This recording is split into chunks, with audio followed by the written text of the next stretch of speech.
Hola, ¿qué tal muchachos? Vamos a ver la clase 4, miología, inervación e irrigación de la extremidad superior en la parte 1. ¿Ok? Parte 1. ¿Cómo estudiar esto, muchachos? Miren, yo les voy a hacer una clase secuencial de cómo tenemos que aprendernos, pero lo importante es que usted primero haga grupos musculares, grupo anterior, grupo medial, grupo lateral, y por capas, grupo superficial, grupo profundo, el músculo más grande que hace el movimiento, el músculo más pequeño que ayuda a ese movimiento, porque recuerden que nuestros movimientos no son todos bruscos, podemos hacer movimientos muy delicados y no se requiere una gran granulización de músculos grandes para hacer esos movimientos pequeños. De hecho, si usamos los grandes serían movimientos muy toscos. Entonces tenemos que reconocer esa característica. Sabemos los huesos, tenemos que saber las partes del hueso porque estos músculos se van a relacionar con un hueso a través de un tendón. Entonces eso es muy importante. Vamos a ver la estructura muscular de la extremidad superior. Entonces veremos el hombro, veremos el brazo, el antebrazo y la mano. Ya en esta primera instancia vamos a ver hombro y brazo. Acá tenemos la cintura escapular, cintura que ya conocemos. Vamos a ver los músculos axioapendiculares, que los axioapendiculares vamos a ver el grupo anterior, que está dado por el pectoral mayor, el pectoral menor, el subclavio y el serrato anterior. Y por posterior vamos a ver el trapecio, dorsal ancho, elevador de la escápula, romboides, y vamos a entender que el trapecio y el dorsal ancho son músculos superficiales y el elevador de la escápula y romboides son músculos profundos, es decir, van a estar debajo de estos que están nombrados anteriormente. A nivel de los músculos escapulohumerales, vamos a encontrar el deltoides, redondo mayor, supraespinoso, infraespinoso, redondo menor y subescapular. Vamos a ver los axioapendiculares anteriores, pectoral mayor, pectoral menor, subclavio y serrato anterior. Vamos. Miren, el pectoral mayor, lo primero que tenemos que conocer y recordar que cuando vimos los huesos, ya estuvimos viendo la clavícula, estuvimos viendo el esternón, el húmero, y relacionamos inmediatamente, si nosotros observamos acá este músculo, sabemos que está desde la clavícula, el esternón y el cartílagos costales, porque recuerden que la primera porción, que la costilla directamente no va al hueso, sino que va a través de un cartílago. Entonces tenemos estas tres fibras, superior, medio e inferior, que van a llegar al húmero. Pero miren, si nosotros vemos este origen, dice porción clavicular, perfecto. Porción esternal, perfecto. Porción costal, perfecto. Las 7 cartílagos costales. Ya, todos estos cartílagos van a estar asociados al músculo pectoral. Y va a tener una inserción en el labio lateral del surco intertubercular. ¿Se acuerdan que cuando vimos la epífisis proximal del húmero, que está en un video por ahí, que existía el tubérculo mayor y el tubérculo menor, o troquín y troquíter, y entre ellos había un surco que se llama surco bicipital o intertubercular? Este surco permite que pase un tendón, por eso se llama bicipital, el tendón del bíceps, que ya lo vamos a ver también. Pero noten que si este músculo, si dice que este músculo se inserta entre esa parte del tubérculo, recuerden que los tubérculos van hacia anterior. Entonces el pectoral se va a insertar en esa parte. Por ende, mire, y va en el tubérculo, dice labio lateral del surco intertubercular del húmero, labio lateral, ¿no es cierto?, hacia el mayor. Por ende, si está acá y tracciona, va a hacer una rotación, miren, rotación interna. Lógicamente, al traccionar, acerca el brazo, por ende hace una abducción, ¿cierto? Aquí está, abducción. Y evidentemente, como está anterior, se hace una leve flexión de hombro. Bien, entonces así hay que empezar a analizar ahora la musculatura que vamos a ir aprendiendo. Y así se nos va a hacer muy fácil. Es importante también recordar que todos los músculos se mueven gracias a un estímulo nervioso, es decir, tiene que llegar un nervio, tiene que llegar un estímulo nervioso. Y evidentemente este músculo tiene que llegar nutrientes, por ende tiene que haber una irrigación, es decir, tiene que haber un vaso sanguíneo que esté llegando, hay una arteria que esté llegando con nutrientes a este músculo. Por ende, saber la ubicación del músculo y la inervación para que éste actúe y la irrigación para que éste se nutra es importante, pero por ahora nosotros nos vamos a basar en la origen, inserción y acción. Y vamos a complementar con inervación e irrigación, pero esto va a ser evaluado posteriormente. Entonces, si nosotros vemos que el pectoral está desde la parte clavicular, esternal y costal o cartilaginosa de las costillas y se va a insertar en el labio lateral del surco intertubercular del húmero con la inervación del pectoral medial, ¿ya? Eso que dice pectoral medial C8-T1, que viene desde la vértebra C8 hasta la T1, y hay una inervación pectoral medial lateral que va desde C5 a C7, que de ahí sale, ¿ya? Y la irrigación va a estar dada por la rama pectoral de la arteria tóraco-acromial. Acá tenemos el pectoral menor y claramente es evidente que este músculo está debajo del pectoral mayor. Noten que se relaciona con las costillas, tercera, cuarta y quinta costilla, y va a llegar acá con la inserción en la apófisis coracoides. Si yo fijo aquí en la parrilla costal, ¿no es cierto?, en las costillas, yo fijo la inserción, claramente la acción es que lleva la escápula hacia adelante, lo acerca, ¿no es cierto?, hace este movimiento. La inervación va a estar dado por el pectoral medial y la rama del pectoral de la arteria tóraco-acromial, la misma que el pectoral mayor. Así que ahí no nos compliquemos con eso. Después vamos a hacer una lista de las arterias y nervios y vamos a ir asociándolo, que se nos va a hacer muy simple. Ahora, subclavio. Sabemos de la clavícula, ¿no es cierto? Sabemos que el surco del músculo subclavio está por la cara inferior y está en el tercio medio. Por ende, eso nos va a servir muchísimo porque sabemos que si parte acá de la costilla, no va a partir del hueso, sino que parte del cartílago costal. Recuerden que las costillas no llegan al esternón a través del hueso, sino que de un cartílago.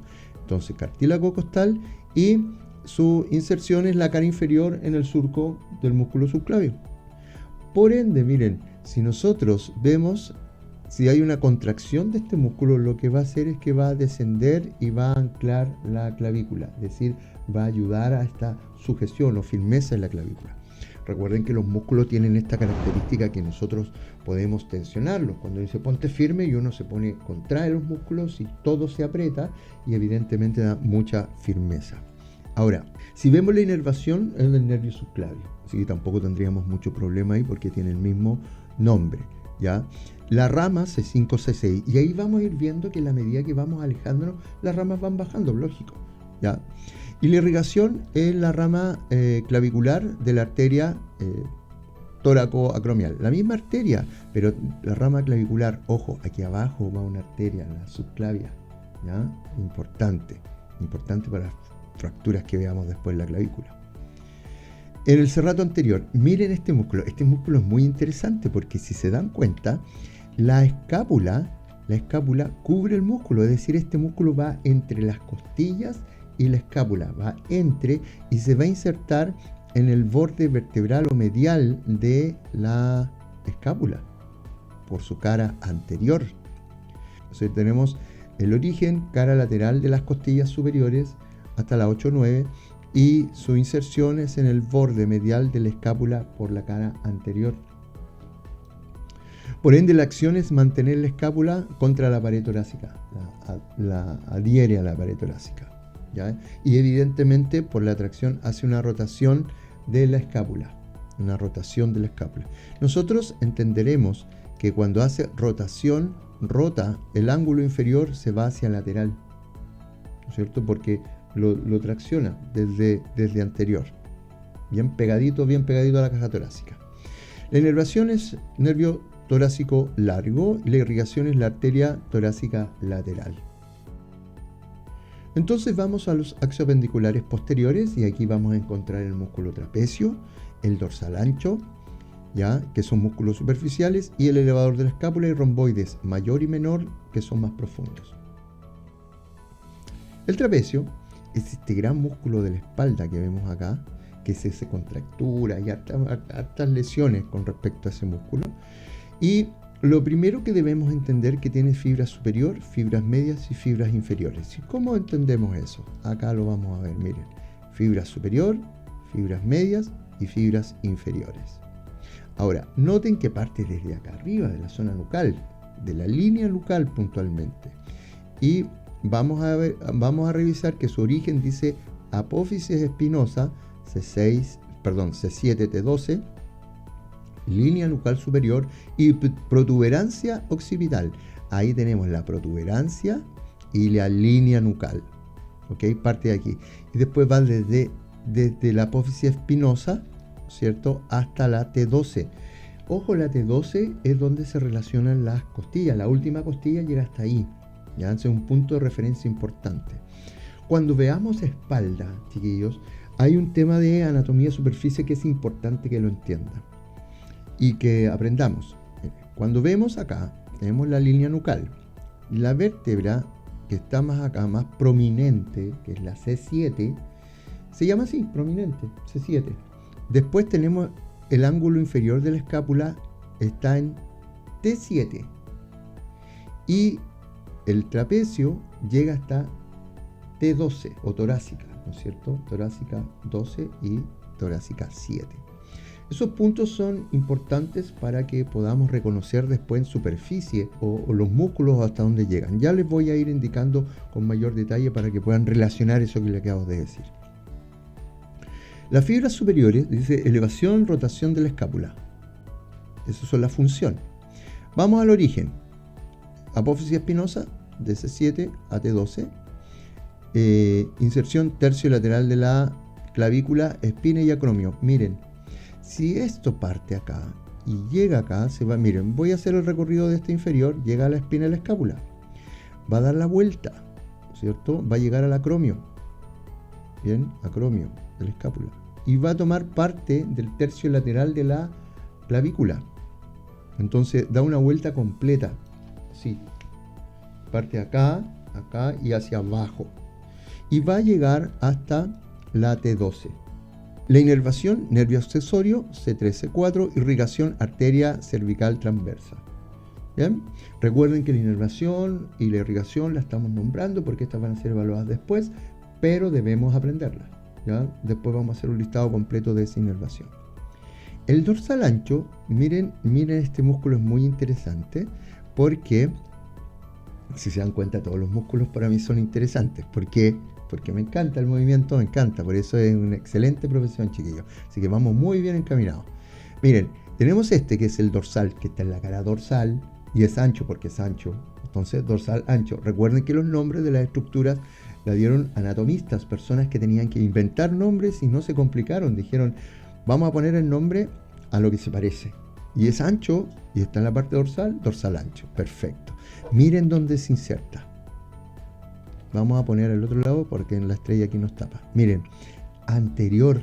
Si se dan cuenta, va a ir anterior. Como que va por detrás y pasa por acá, por delante. Entonces, ojo, esa es una observación muy interesante. Porque nos va a decir que la inserción es en el surco intertubercular del húmero. Es decir, por anterior. Surco intertubercular del húmero. Ya sabemos dónde está eso. Entonces, cuando se contraiga, el músculo va a hacer una rotación, miren, rotación interna.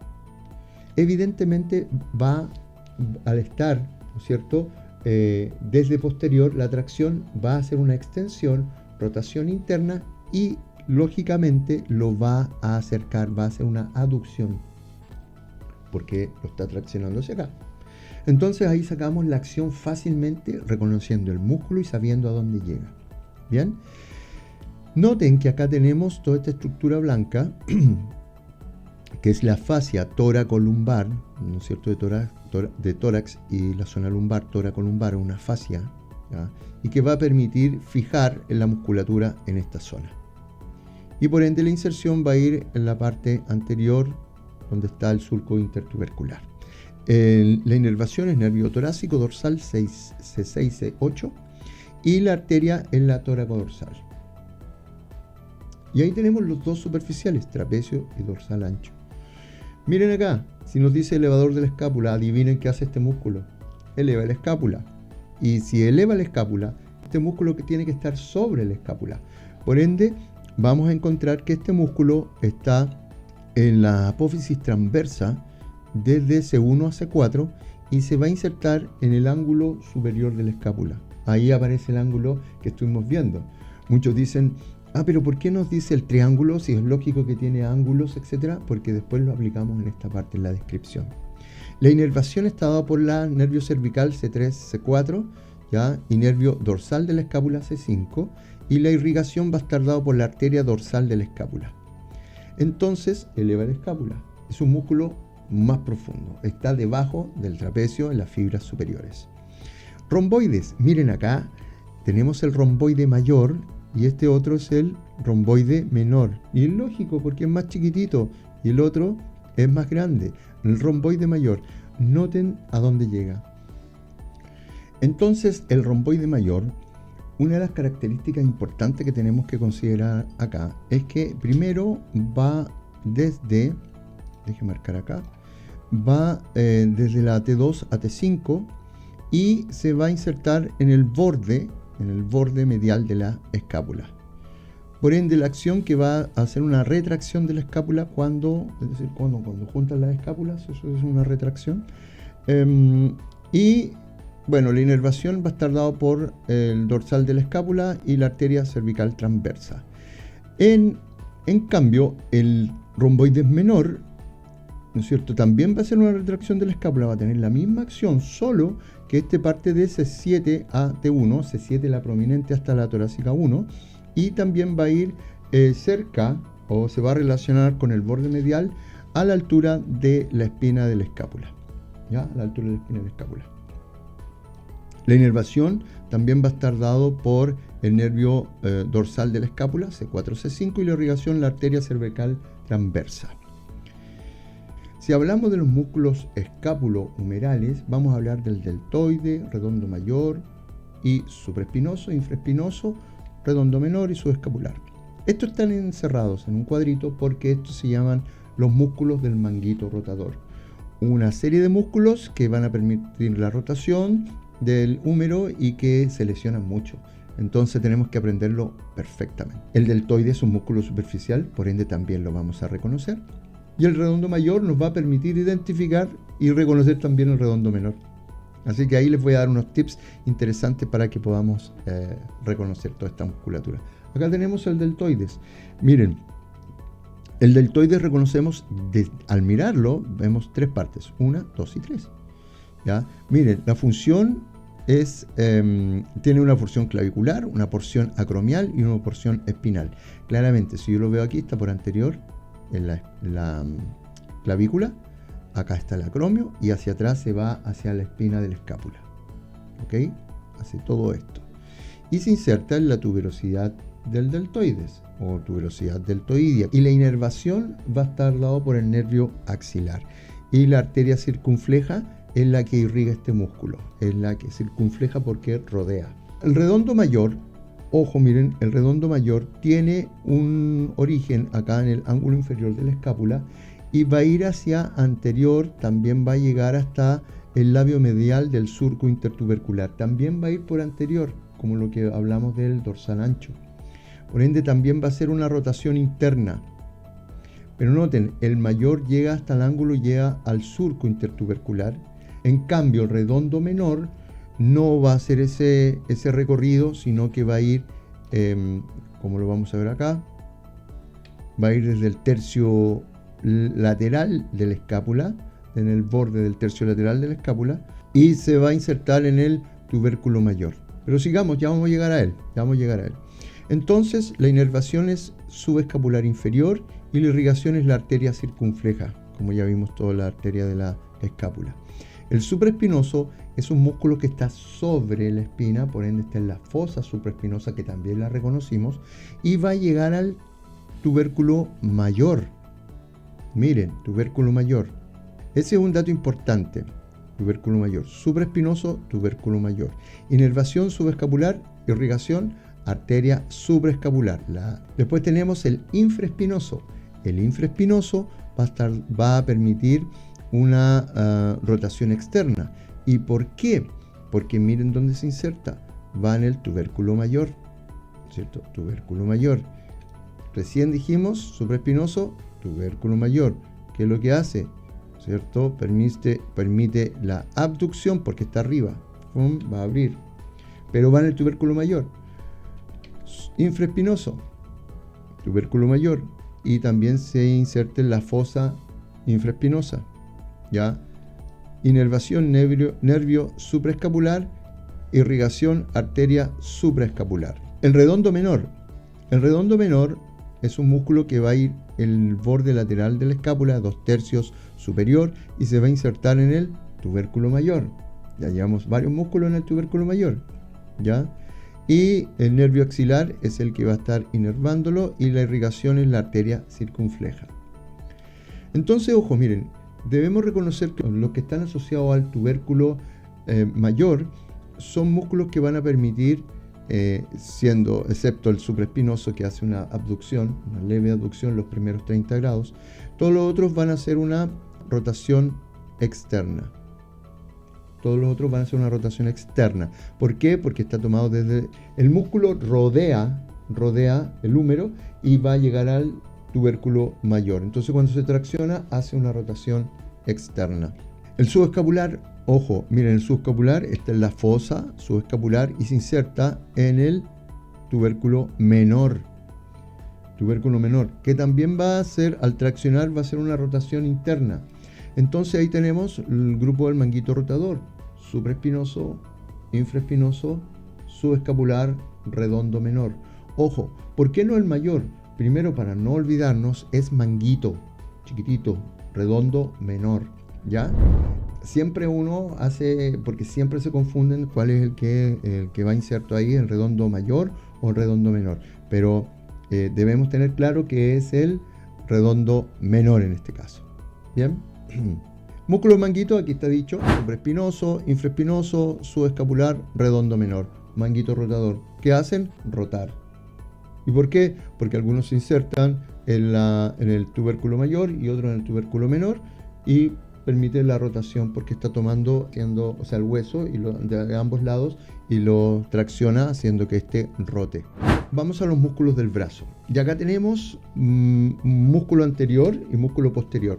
Recuerden, en la parte anterior vamos a tener ciertos flexores en la parte anterior, pero ahí vamos a identificar los flexores de hombro y los flexores de codo, pero son flexores porque están anterior, y por posterior tenemos los extensores. Esa es una mnemotecnia muy clara: por anterior, hacia anterior se flexa, hacia posterior se extiende. Bien, vamos, tenemos en la anterior coracobraquial, braquial, bíceps braquial, posterior tríceps braquial, todos braquiales porque llega al braquio, al brazo, ¿ok? Coracobraquial, de la apófisis coracoide al brazo. El braquial va desde el brazo, y el bíceps braquial, 2 vientres en el brazo. El tríceps, 3 vientres en el brazo, ¿ya? Anconio no tiene palabra braquial porque ya les voy a dar la identificación para que lo reconozcan fácilmente. Vamos, músculos anteriores de brazo: bíceps braquial, coracobraquial y braquial. ¿Cómo lo reconocemos? Primero, coracobraquial, fácil reconocerlo, músculo profundo que va a estar relacionado con la apófisis coracoides y el tercio medio del brazo por anterior, ¿ok? Por ende, si se contrae va a ser una leve flexión de hombro, flexión y aducción de hombro. ¿Por qué aducción? Porque claramente yo puedo hacer esto, pero también al contraerlo acerco el brazo a mi caja torácica, hago una aducción. La inervación es músculo cutáneo, este es un nervio muy importante que debemos que recordar en el brazo principalmente, y la arteria braquial porque es la primera y principal arteria que pasa por acá, ¿ya? El braquial también es un músculo pequeño, es un músculo que se va a relacionar desde el tercio medio a distal y va a llegar hasta la tuberosidad de la ulna. Recuerden que cuando vimos el antebrazo teníamos la tuberosidad del radio y al lado teníamos la tuberosidad de la ulna. Entonces acá tenemos el braquial, se inserta, va desde el braquio a la tuberosidad de la ulna. Y la inervación también es músculo cutáneo y la arteria es recurrente radial. ya, porque aquí está la braquial y va a salir la recurrente, ya, porque va a recorrer y va a seguir hacia el radio. El bíceps braquial tenemos dos vientres, uno que se llama cabeza corta, que veis a la apófisis coracoides, y una cabeza larga que pasa por el surco intertubercular, ¿cierto? Pasa por el surco intertubercular y llega a la tuberosidad supraglenoidea de la escápula, ¿ya? Este es un músculo potente, grande, por ende es el principal flexor de codo, ¿cierto? Va a relacionar el antebrazo con el brazo flectando. Ahora, ¿dónde se inserta? En la tuberosidad del radio, ya, en la tuberosidad del radio, y también va a estar asociado a la aponeurosis que tiene aquí el bíceps. Bien, entonces si nosotros nos ponemos a pensar el coracobraquial, el coracobraquial hace flexión, sí, de hombro. El braquial hace flexión, sí, de codo. El bíceps braquial, que pasa por ambas articulaciones, miren, pasa por la articulación de hombro y la articulación del codo. La irrigación, la arteria braquial, y la inervación músculo cutáneo. Ya saben, músculo cutáneo, bíceps, importante. En los músculos posteriores del brazo tenemos el tríceps braquial y el anconio. El tríceps braquial son tres vientres, miren, 1, 2 y 3. El vientre de la cabeza larga va a llegar a la tuberosidad infraglenoidea de la escápula, que también lo mencionamos en los procesos de los huesos. Y la cabeza lateral, ¿cierto?, en la cara posterior de la mitad del húmero, y la cabeza medial también va a ir en la cara posterior de los 2/3 del húmero. Ya son posteriores.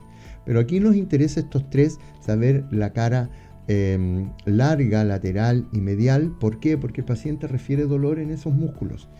Ojo, detalle también muy importante, que estos tres músculos, estos tres vientres, se van a insertar en un tendón común en el olecranon, en el huesito que apoyamos el codo, en esa zona, ¿cierto?, que es de la ulna. Entonces también tenemos un músculo que va a pasar por la glenumeral o la articulación del hombro y la del codo, pero por posterior. La inervación va a estar por el nervio radial y la arteria braquial. Entonces, arteria braquial es importante porque es la principal de esta zona. El anconio está en la parte distal y prácticamente no se relaciona así en la gran superficie del hueso, pero sí va a ir en la cara lateral, cara posterior del epicóndilo lateral. Recuerden que acá teníamos la tróclea y el cóndilo. Entonces aquí lo que vamos a ver es que es la cara posterior del epicóndilo lateral del húmero, ¿ya?, del epicóndilo lateral del húmero, inserción cara lateral del olecranon y porción posterior y proximal de la ulna, ¿cierto? Acá. Y acá llega la tuberosidad del epicóndilo lateral, ¿cierto? Epicóndilo lateral. Recuerden, lateral se relaciona con el radio, medial con la ulna. Y con eso estamos listos en la clase número 4 con relación a hombro y brazo. Así que continuamos con la clase 5. ¿Les parece?